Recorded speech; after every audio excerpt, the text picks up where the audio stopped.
Hi everyone, this is the Incept CONNECT Podcast. I am John Osberg, growth strategist at Incept Digital here in Buffalo, New York. I am joined by a great friend, a mentor, a collaborator, a strategic partner, and really just an awesome community and business leader in Sarah Heximer. Sarah, welcome to the show. Thank you. What's going on? Happy to be here. Yeah, so am I. I'm happy to be here with you. We've had some great shows before this. Been looking forward to this one because you and I have actually already been on a podcast on my Power of Osmosis, which was exhilarating and enlightening, to say the least. We talked all things finding your true north, solopreneurship, entrepreneurship, and we'll get into bits of that today. But as a reminder, as I start with every podcast, the intent of this is to have movers and shakers, builders of community and commerce who are doing great things and are a part of great companies and causes, and you certainly fit the bill. So I'm glad you're here, and I would like to introduce you to our audience and first getting to know Sarah, but also with a sidebar on that, we are, as mentioned in the beginning just seconds ago, we are strategic partners. We're doing some cool things both in the community and business world, so we'll get to that. But Sarah, why don't you share with everyone what you're all about and where you're up to these days? Sure. So I first and foremost started a company called True Color Strategy back in 2019. So I am a fractional marketer. Some people understand what that is, some people don't, but the easiest way I can say it is that I'm a paradigm shift in the marketing world. So it's an amalgamation of being an in-house marketing team, but also having access of a full-sized agency, because usually when you're in marketing, you're either in-house, you're using a full-size agency, or you're using a consultant. I'm kind of an amalgamation of all those, like I said. So I work as your in-house marketing person, and I have resources and other freelancers that I work with that can help support other agency type work if needed. And then I work as a consultant in the sense that I will help you identify your challenges and create strategies for them, but then I also stay with you and help execute those strategies. So I'm not just handing them off and hoping that for the best. So right on. And that comes just from my years of working in different industries and different types of companies, and knowing that I don't like handing off the strategies and not being able to execute. So I want to make sure that I'm around for that as well. Right on. And it's True Color Strategy. You just mentioned 3 years in May, right? Which is exciting. Yes, I can't believe it. It's been a whirlwind. World things aside, it's just been so incredible because it's something that I wanted to do for a while and was just strategically building my toolbox of experience to be able to go out and say, yes, I can help you and do this as my own entity. And it really grew from kind of going to the piece of why we're here. Yeah. After all these interviews that I would do over the years, they would always say, we love you, but we can't afford you. And that would drive me nuts because I wanted to be able to help some of these smaller to medium-sized companies. And I said, well, why can't I just sidestep and be able to stack them and help them on their terms and help them on their budgets? And rather than having to worry about whether I was a W-9 or a W-2, whatever the terminology is. So I really just, when I work with you, it's pure work product. You don't have to worry about the benefits side of things or anything. It's just me coming in, helping you figure out what needs to happen, and then executing on it. And I love what you said there, because that's something I've heard, we've discussed in our conversations as Incept with our fearless leader, Mike Davern, who, as I sit here, I'm like, I got to get him queued up for this too. Yes, you do. Yeah, until now I haven't even thought of that. Please don't fire me, Mike. No, I'm kidding. But what you just said is perfect. That phrase of pure work product, that's so important, especially now with talent shortages and, the list goes on of all the volatility, right? So. And I remember you shared, at least I saw it, or you shared an article about fractional CMOs and how just important they are from the Wall Street Journal, and that article was fascinating. And it just further buttresses the need for someone with your skill set. And could you share high level on some of the industries you serve and some of the types of work you do? I think that'd be great. So my previous life in corporate, I worked everywhere from Niagara locally to a lot of food companies, which is also a sidebar. I also teach at Niagara University as a faculty fellow in food marketing, so that has also led to that journey as well. But the other industries I've served within my client work have been within the financial industry, healthcare, manufacturing, food, of course, So it really touches on all of them, and I love all of them because I get to learn so many different things. Of course, most of my career has been spent in food, but I don't have a ton of food clients, which is okay. That's what I get to teach. So Right.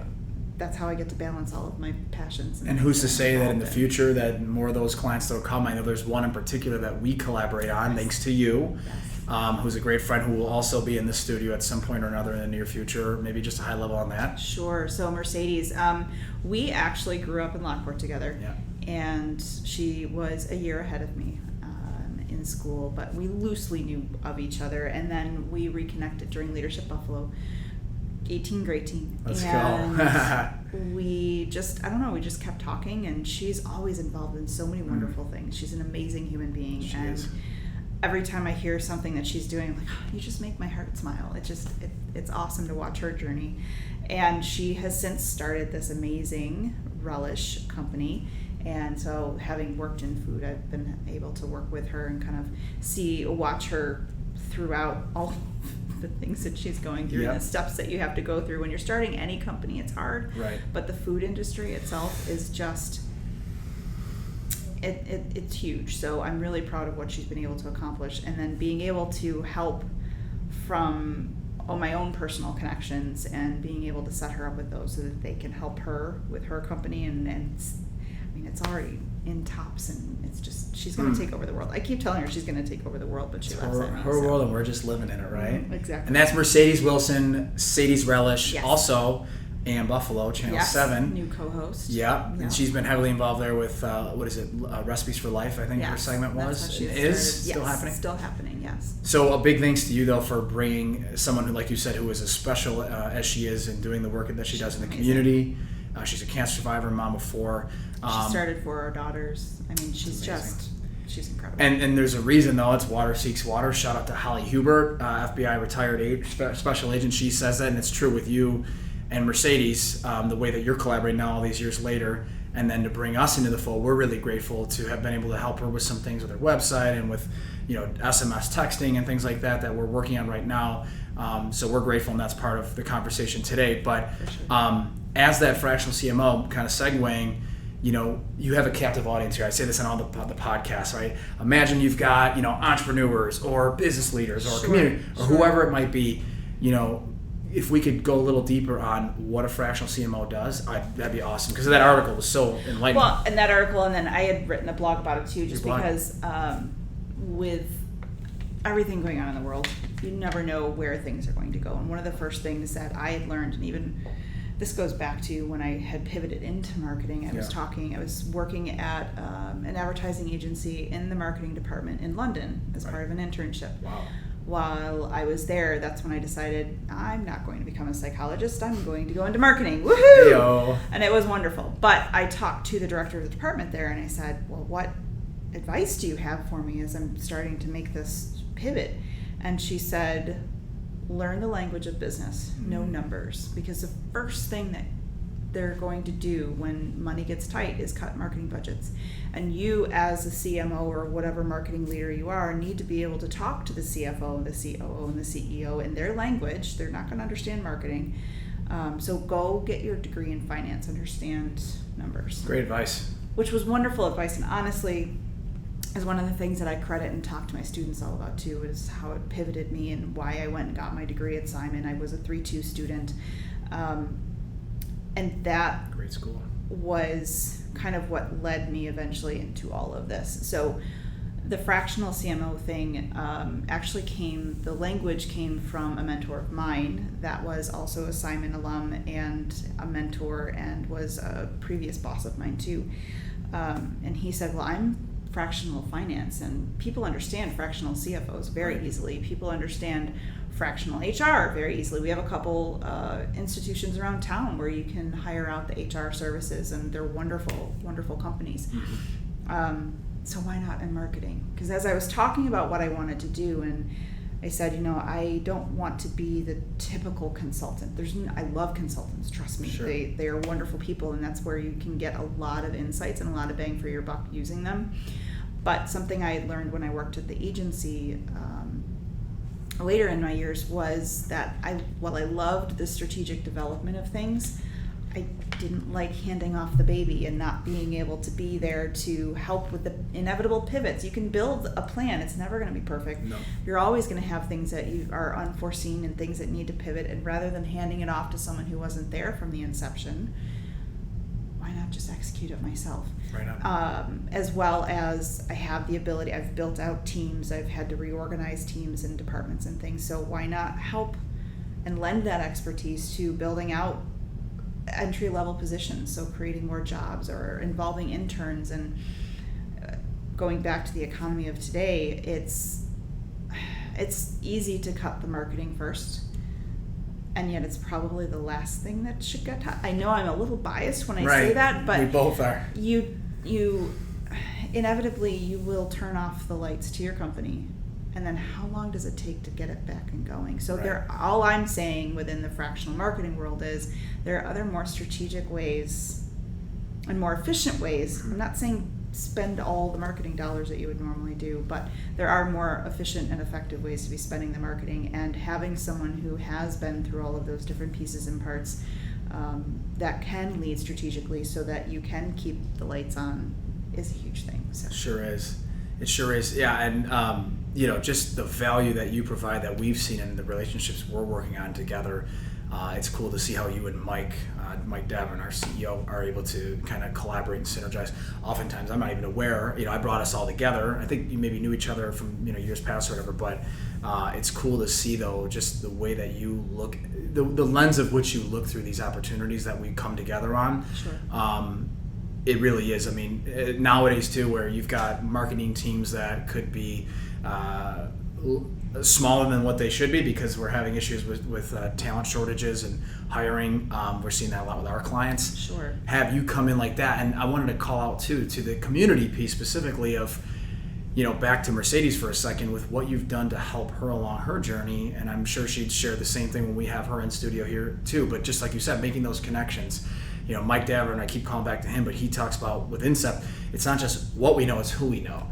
And that's how you operate, and that's why I think we see it so well together and are doing these things that we're working on together. So, types of projects, you're just curious, like things that you're getting into. Yeah, one of the first projects that I worked on actually was with a local nonprofit. I have some nonprofit in my background as well, and they were seeking out a marketing manager that they wanted to hire in-house. And I said, well, hey, would you ever consider doing something more on a contract basis? Right. And they said no, but would you be able to kind of come in and help us run business as usual until we find that person? I said, absolutely, let me come in. So I was able to come in, take what little plans they did have, not from, longer story, but I was able to take the plans that they had, work with them, work with their team, make sure that everything kept running as smoothly as possible while they did their search. And the search took a little bit longer than they probably had expected it to, but it also was because they didn't have to fill a hole.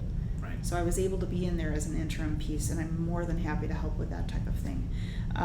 Most of my work is retainer work, so I have clients that I work with on a monthly basis, and it ranges everywhere from building out brand strategies or rebuilding foundations if they're a well-established company, to building out the social media content, working with their email newsletter and the CRM databases and things. So it really runs the gamut, and it's very customized per client what their needs are.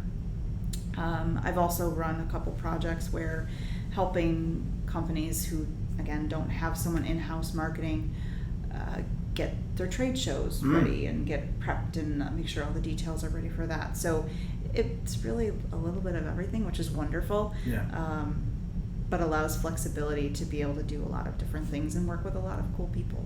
The other thing that I always talk about too is bench strength. So Buffalo's a huge community of startups. Sure. You may not be able to afford that CMO or that VP, but you need them for bench strength to show that you have. And that's what I'm doing, is I'm white labeling myself as a company's CMO or VP of marketing or director, whatever language you want to use, so that they can show that they have the bench strength as well. I've got some in mind actually that we got to make sure we seriously talk off, not just saying it for the show, but there's a couple that, of course, and then we want to be of course reciprocal. There's definitely a couple that I want to, and actually I have an invite for you for an event next week, so we're going to talk off air on that. But you said just near the end of that that stands out, cool people, right? And doing cool things, different things. Can we shift over to my alma mater? Of course. 2013, Niagara University. My dad's been there for 40 years as a psychology professor, as you well know. Yes. Curious to learn about what you're seeing from the next generation of leaders and your experiences in the classroom with these young people. Well, and even I'll take it back a step Please. further because it also ties into this whole community and outreach and everything. What's up? So it was through networking for my business that I own. I was talking to someone and they said, oh, you need to go talk to so-and-so because I didn't want to lose out on the food industry. I love the food industry. Yeah. I love working in it. I love everything about it. I've worked in all sorts of facets and it was something that I definitely wanted to keep in my wheelhouse. So I went to talk to this person and they said, well, you have a really great background. Have you ever considered teaching? And I started laughing, and I'm already doing one of my life bucket lists of starting my own company in a consulting type role.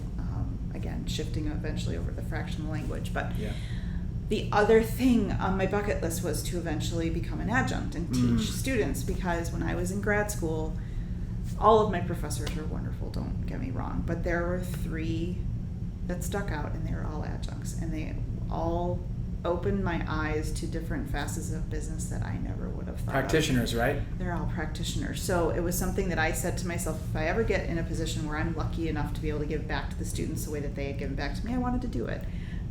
Not thinking I'd ever be able to be as impactful as they were, but it was something that I really wanted to do. So I laughed and I told him, did you know that was something I've always wanted to do? And so we talked about it, and he told me that Niagara was looking for someone, and it was a faculty fellow position. It wasn't an adjunct position, and they were looking for someone who had worked in food marketing, had their master's or MBA, but not necessarily a PhD. I was like, sign me up. I don't have a PhD, so we're good as long as I don't need to have that. Yeah. So I interviewed, and I was lucky enough to be able to get the role, and it's been a wild ride. I started spring of 2020. That's right, over 2 years now. I had never taught before.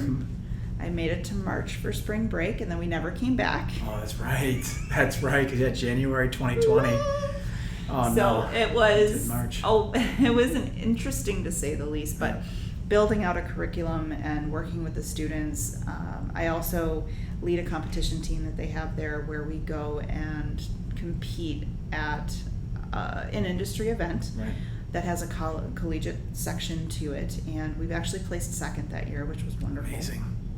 And then I also lead the Niagara University Marketing Association, NUMA. That's right. It's a student-run organization. I'm just the advisor, and then I have a lot of advisees and things. So Some that sharp people involved part there. of it, and the department is wonderful, and the college is wonderful, and I didn't know how much I would love teaching. I say that because I'm teaching college students and not my 6-year-old, because I love my daughter, but I don't have the patience that these elementary school teachers have and other teachers that have. College is a completely different beast. And I teach mostly upperclassmen too, so that makes a huge difference as well. But that's been a wild adventure and definitely additive to this entire experience. And to be able to balance working with clients and working with students and help them come into the world. So to go back to your original question, sorry. No, you're good. This is awesome. I've been very impressed with what I see coming into the world from these students. You hear all the horror stories about this generation. There's a lot of hope out there. And I actually have hope with some of these students, most of these students that I'm seeing come out. I mean, I honestly couldn't name one that I haven't enjoyed teaching. They certainly feel the same. I know I've done some guest lectures, and Mike has too, and some collaborative stuff with NUMA and Bag Off Business School, and it's been awesome for me. So thank you for bringing me in, bringing us in, and just being in real life. Like, it's not Sarah saying this; I'll say it on her behalf. Like the respect and reverence that your students have for you it is extremely strong. Thank you. And it's well deserved, because you're a practitioner, but you have the education, you have the background, you make it interesting. You bring cool people in. I don't know why you have me coming into these things, but it really is. I mean, it reminds me a lot of the class that I think we've talked about when I was at Niagara with Bill Angus, and it's very hands-on, and you get to learn from industry experts and professionals and do hands-on projects that get you ready for that internship interview and then that big job interview, right? Exactly. Full-time. Exactly. Well, and that's how I structure. And again, that's why I think I love teaching the upperclassmen so much, is because the wonderful professors at the school have already gotten them through the theory, and they've already done the hard work as far as I'm concerned. So I get to take it and I force them to start using it and practicing with it. So, and I also want them to know about all the options that are out there that exist in the marketing world, and that they don't have to be limited to what they think the cliche roles are and things. So that's why I'm so adamant about bringing in guest speakers. I love having guest speakers. Anyone out there that would love to be a guest speaker. I teach, now I do teach Principles of Marketing, which is the opening course to marketing as well. So 201, right? Is that, am I remembering that correct? 181 maybe? Oh. It's 181. Darn it. They may have changed it since you were You're an old timer. 10 years ago now. You're an old almost. timer now. 9 years. Yeah. Time go. But I do love bringing in, and with that one, I like showing all the different facets. So there's marketing and PR and all of the things. So I try to bring in people from there. But then I also teach omni-channel. Those are both fall courses, and then the spring is category management and strategy innovation. So if anyone would love to be a guest speaker, just reach out.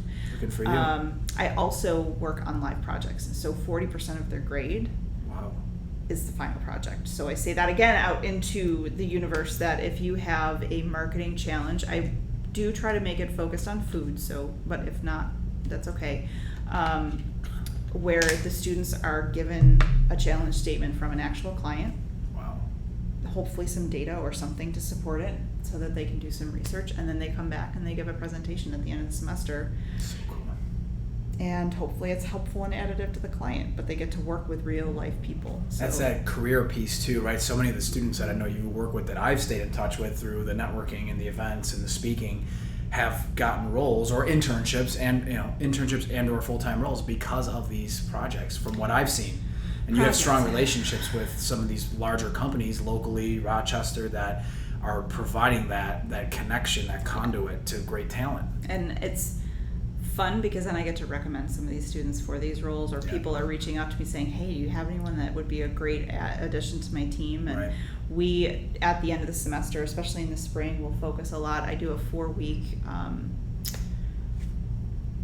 job searching clinic, essentially, where I walk through and I have them send me their resumes and their cover letters, and we walk through the difference between your traditional resume and cover letter versus something that might stand out. And I'm an incredibly hard person to get a resume and cover letter in front of, so if you can actually hold my attention, then you're going to pass the test. And that's kind of the lens that I help them see it through, as well as working on their LinkedIn profiles. Some of them have never even started one, so we work on those. And then we work on something called power messaging that comes from the CDI, and I'm blanking on what it stands for, but power messaging is all about like the power of 3 and using questions to intrigue people and talk about yourself in a nebulous way such that you become the solution, or whatever it is you're trying. It's a sales technique, it's not a marketing technique, but I find that it works really well with pitching, and whether you're pitching a product, a service, or yourself. So we work through that as well. That's really neat. Wow. Yeah. We've covered a lot here. It's super cool. And I feel like we've only scratched the surface. Yes. There's so much going on, with your company, with your professorship, with what we're working on, with the community.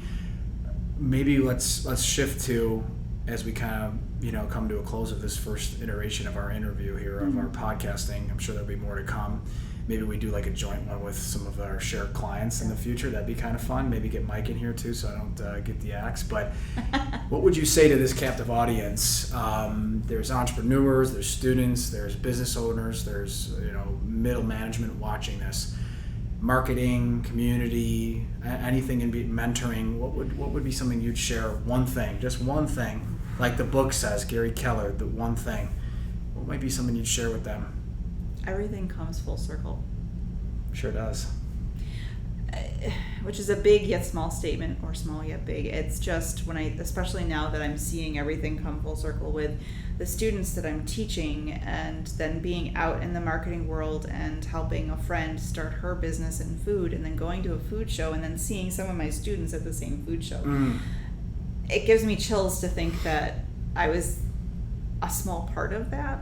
That's more than small. You're humble. And yet, it's because of the experiences that I had, that I was given from my professors, that even launched me into what I was doing, and yet my internship at the marketing agency that ultimately pivoted me into this world. Like, it all comes full circle. So I think that's probably the biggest thing, and it's important to know that it comes full circle, because any bridges that you burn, any pivots that you make, you may think that you get away from one thing or not. It all comes back. Especially in this market. Western and that's New York. Buffalo, and that's where I didn't get to say, but I will make sure I call out, with what I was doing in 2019 and starting this company. I don't think I would have been as successful had it not been for the Western New York community. There are just so many wonderful people here, and I met with people that would probably otherwise be considered competitors of mine, and they were an open book, and they shared everything. And I remember specifically one of them saying, "There's enough business to go around. Why wouldn't I help you? It's so true. Here are my lessons learned. I want to see you succeed." I'm like, what is going on? Yeah. If I was in any other market other than Western New York, much different experience. the sales cycle would not have been 7 months. It would have been 24, and that would have brought me way into the pandemic, and I would have fallen on my face. So shout out to Western New York community, huge. That's right. Wow. And I love what you said too, just to go back to everything comes full circle. I've seen it in my life as well. Even with us, like when we first connected years ago at Trek. Yep. Shout out to Pat Whalen and Roscoe Naggett over up in Niagara Falls, and part of Niagara University's footprint.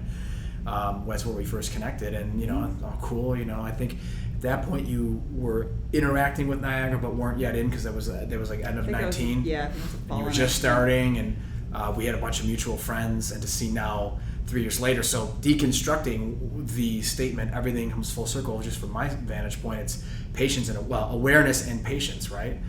The patience piece is huge, and it's a quote. It is hard, right? Very hard. There's a quote that I think you'll enjoy.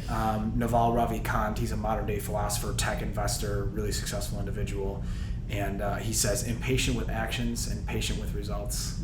So that's part of it, but the awareness too, like you said, the awareness to not burn those bridges, even though you might want to, or it could have went sideways or whatever. Just staying, I guess, humble, patient, poised, because it's so true. I love that. I love how you tie it together to hear that who you're teaching and who you're serving as a client, right, are in the same place at the same time, and you're seeing the interactions and the collisions and the opportunity and the collaboration.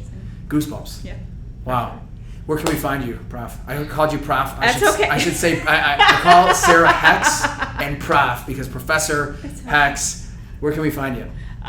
So truecolorsstrategy.com, or you can email me at Sarah, SARAH, at truecolorsstrategy.com. The colors is plural, so there are 2 S's next to the name. Yes. Got it. So those will be in the show notes. You're on LinkedIn as well. Yes. Connect with Sarah there. Questions, anything like that, you can hit both of us. Of course, it'd be easier to go to Sarah. But we're excited for the continued, friendship, partnership, community involvement. Like I said, off air, I'm not going to golf. Big golfers here. That's part of that Bag Golf Business School, Niagara University Marketing Association coming together on that. That was really all neat. My students will have hit a club before they graduate. And it's so important. Golf and business. It is. That's the whole intent of Bad Golf, and for you to, again, bleeding edge, thinking forward. No one who else is doing that. No other, no offense, but no other colleges have reached out to me saying, "Hey, we want to do some Bad Golf related collab stuff to get students golf clubs in their hands." Many of whom never touched a club, like you said. But then you bring in shout out to Western New York PGA, shout out to PGA Reach. Here in town, Tori Shiro and Chip Clover with their pros, bringing them in, right, like we did at Frontier a few months ago. It's amazing. Also, shout out to Frontier, Jake Tino, Dan Antonucci. So, this is like the prodigal? I don't know if that's the right word. Prodigal type of conversation that this whole forum is meant for, is building community and commerce together, doing great things. So, appreciate that. Keep an eye on the show notes. We'll have Sarah's info in there, contact there, and look forward to the next segment with you, Prof. Thank you. I'm finishing with the Prof because you're the best. You, Good stuff. Fist bump. Thank you. See you soon. Bye. Bye-bye.